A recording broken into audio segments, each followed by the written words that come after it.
The Via Theater Troupe proudly presents The Wise Old Woman, a Japanese folktale adapted by Yoshika Uchida. Many long years ago, there lived an arrogant and cruel young lord who ruled over a small village in the western hills of Japan. I have no use for old people in my village. They are neither useful nor able to work for a living. I therefore declare that anyone over 71 must be banished from the village and left in the mountains to die. What a dreadful decree! What a cruel and unreasonable lord we have! But the Lord fearfully punished anyone who disobeyed him. And so villagers who turned 71 were tearfully carried into the mountains, never to return.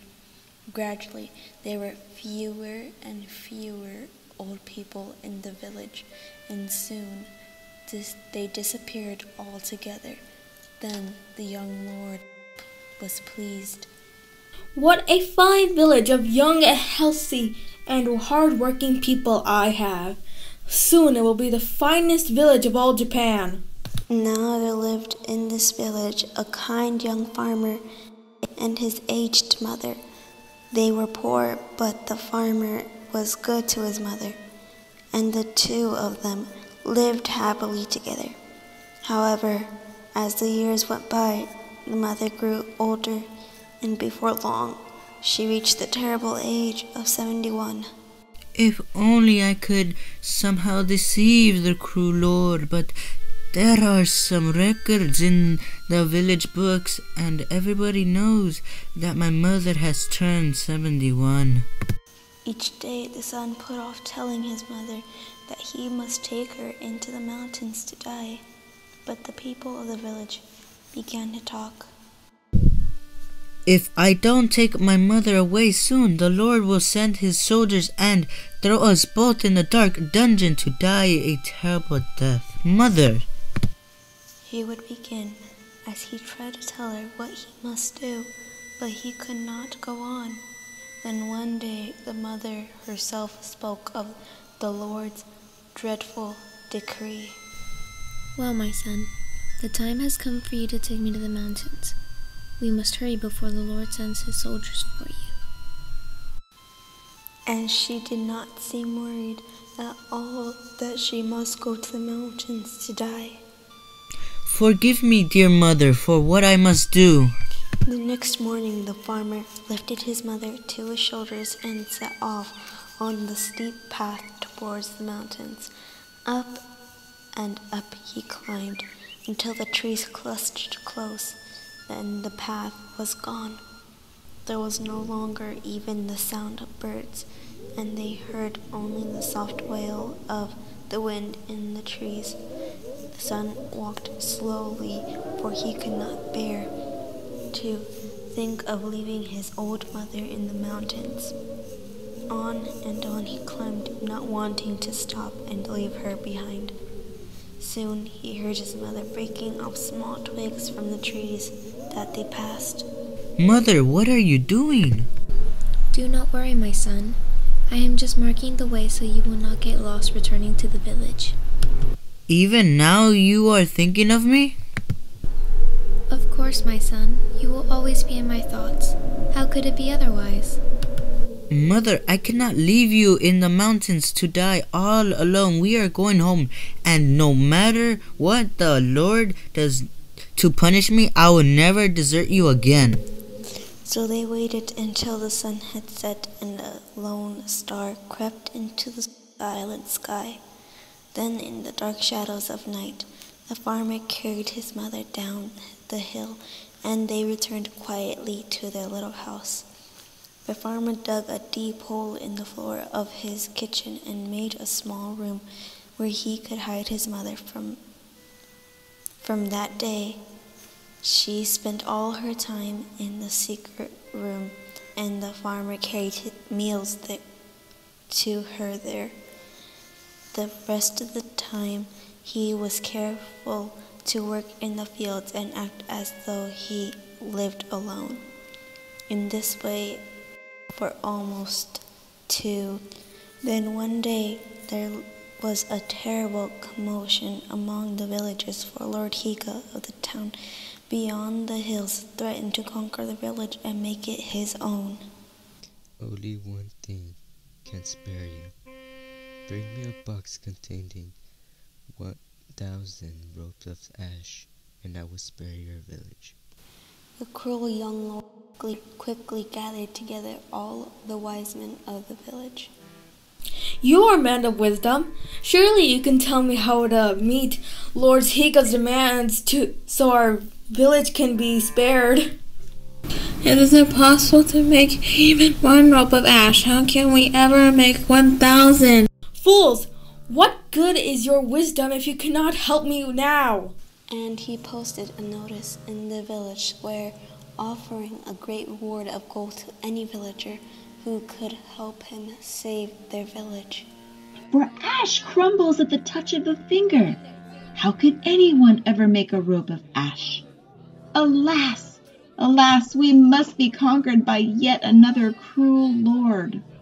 The young farmer too supposed that this must be, and he wondered what would happen to his mother if a new lord even more terrible than their own came to rule over them. When his mother saw the troubled look on his face, she asked, Why are you so worried, my son? So the farmer told her of the impossible demand made by Lord Higa if the village was to be spared. But his mother did not seem troubled at all. Instead, she laughed softly and said, Why, that is not such an impossible task. All one has to do is soak ordinary rope in salt water and dry it well. When it is burned, it will hold the shape, and there's your rope of ash. Tell the villagers to hurry and find 1,000 pieces of rope. Mother, you are wonderfully wise. And he rushed to tell the young lord what he must do. You are wiser than all the wise men of our village. The Lord said when he heard the farmer's solution, and he rewarded him with many pieces of gold.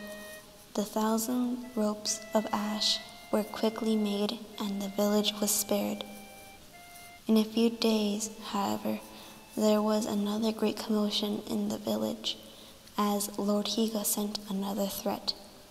This time he sent a log with a small curved and bent 7 times through its length, and he demanded that a single piece of silk thread be threaded through the hole. If you cannot perform this task, I shall come to conquer your village. The young lord hurried once more to his wise men, but they all shook their heads in bewilderment. A needle cannot bend its way through such curves. Again, faced it with an impossible demand. And again, you are stupid fools. He then posted a second notice in the village square, asking the villagers for their help. Once more, the young farmer hurried with the problem to his mother in her secret room. Why, that is not so difficult. Put some sugar at one end of the hole. Then, tie an ant to a piece of silk thread and put it in at the other end. He will weave his way in and out of the curves to get to the sugar, and he will take the silk thread with him. Mother, you are remarkable. Once more, the Lord commended the young farmer and rewarded him with many pieces of gold. You are a brilliant man. You have saved our village again. But the Lord's troubles were not over even then. For a few days later, Lord Higa sent still another demand. This time you will undoubtedly fail, and then I shall conquer your village.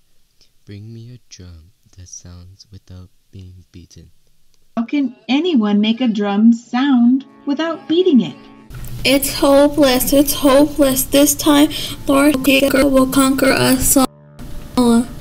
The young farmer hurried home breathlessly. Mother, we must solve another terrible problem or Lord Hugo will conquer our village. And he quickly told his mother about the impossible drum. His mother, however, smiled and answered, Why, this is the easiest of them all. Make a drum with sides of paper and put a bumblebee inside. As it tries to escape, it will buzz and beat itself against the paper, and you will have a drum that sounds without being beaten. You are far wiser than any of the other men of the village. He hurried to tell the young lord how to meet Lord Higa's third demand. When the lord heard the answer, he was greatly impressed. Tell me honestly, who has helped you solve all these difficult problems? My lord, for the past 2 years I have broken the law of the land. I have kept my aged mother hidden beneath the floor of my house, and it is she who solved each of your problems and saved from Lord Hugo. He trembled as he spoke, for he heard the Lord's displeasure and raged. Surely now the soldiers would be summoned to throw him into the dark dungeon. But when he glanced fearfully at the Lord, he saw that the young ruler was not angry at all. Instead, he was silent and thoughtful, for at last he realized how much wisdom and knowledge old people possesses. I have been wrong. I must ask the forgiveness of your mother and all the people of my village. Never again will I demand that all people of our village will be sent to the mountains to die. Rather, they will be treated with the respect and honor they deserve and share with us the wisdom of their years. And so it was. From that day, the villagers were no longer forced to abandon their parents in the mountains, and the village became once more a happy, cheerful place in which to live. The terrible Lord Higa stopped sending his impossible demands and no longer threatened to conquer them, for he too was impressed. Even in such small village, there is much wisdom, and its people should be allowed to live in peace. And that is exactly what the farmer and his mother and all the people of the village did for all the years thereafter.